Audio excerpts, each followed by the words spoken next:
నమస్తే అండి. Welcome back to our channel. ఎప్పుడెప్పుడా అని ఎదురు చూస్తున్న 'నితిన్' సినిమా 'తమ్ముడు' ట్రైలర్ అయితే వచ్చేసింది. రిలీజ్ అయిన ఈ ట్రైలర్ 2 నిమిషాల 24 సెకండ్లు అయితే ఉంది.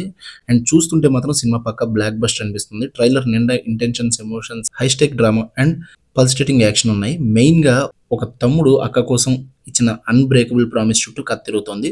ఈ కొత్త ట్రైలర్ సినిమా గురించి ఇంకా చాలా క్లియర్‌గా చూద్దాం. అక్క తమ్ముడి మధ్య ఉన్న టచింగ్ బాండ్ సినిమాకి హైలైట్‌గా ఉంది. ఇంతకుముందు నితిన్ ఒక స్కిల్డ్ ఆర్చర్‌లా కనిపించాడు.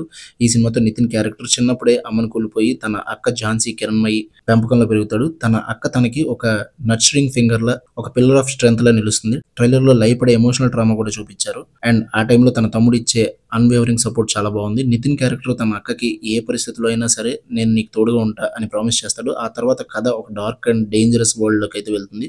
అక్కడే నితిన్ తన మాట నిలబెట్టుకోవడానికి పవర్ఫుల్ ఎనిమీస్‌తో ఫైట్ చేయాల్సి వస్తుంది. సినిమాలో సౌరభ్ సచ్దేవా ప్లే చేసిన ఇంట్రిగింగ్ యాంటగానిస్ట్ క్యారెక్టర్ కూడా ట్రైలర్‌లో హైలైట్. తను చెప్పే డైలాగ్ అయితే సూపర్. కొంతమంది క్రియేషన్ నమ్ముతారు, కొంతమంది డిస్ట్రక్షన్ నమ్ముతారు. నేను డిస్ట్రక్షన్ నుంచి వచ్చే క్రియేషన్ నమ్ముతా.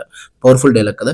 శ్రీరామ్ వేణు డైరెక్షన్‌లో వస్తున్న ఈ సినిమాకి ఇంకొక స్పెషల్ అట్రాక్షన్ ఏంటంటే చాలా లాంగ్ గ్యాప్ తర్వాత నటి లయ సిల్వర్ స్క్రీన్ రీ ఎంట్రీ ఇస్తున్నారు. రీసెంట్‌గా తన రోల్‌కి అయితే డబ్బింగ్ కూడా కంప్లీట్ చేశారు. అంటే ఈ సినిమాలో సప్తమి గౌడ, సాస్విక, హరితేజ, శ్రీకాంత్ అయ్యంగర్, టెంపర్ వంశీ, చమక్ చంద్ర అండ్ వర్ష బొల్లమ్మ కూడా కీ రోల్స్ లో అయితే కనిపించబోతున్నారు. సినిమా స్టోరీ ఒక మిస్టీరియస్ ప్లేస్ అయిన అంబరగూడలో జరుగుతుందంట. ఆ ప్లేస్ నుంచి ఎస్కేప్ అవడం దాదాపు ఇంపాసిబుల్ అని ట్రైలర్ లో అయితే చూపిస్తున్నారు. ఓవరాల్ గా ట్రైలర్ చాలా ప్రామిసింగ్ గా ఉంది. మీరు తమ్ముడు ట్రైలర్ చూసారా? మీకు ఎలా అనిపించింది? కింద కామెంట్స్ లో అయితే మీ ఒపీనియన్స్ చెప్పండి. ఈ వీడియో మీకు నచ్చినట్లయితే లైక్ చేయండి, షేర్ చేయండి అండ్ మా ఛానల్ సబ్స్క్రైబ్ చేసుకోవడం మాత్రం మర్చిపోకండి. మరో మంచి వీడియోతో మళ్ళీ కలుద్దాం. అప్పటి వరకు స్టే ట్యూన్డ్.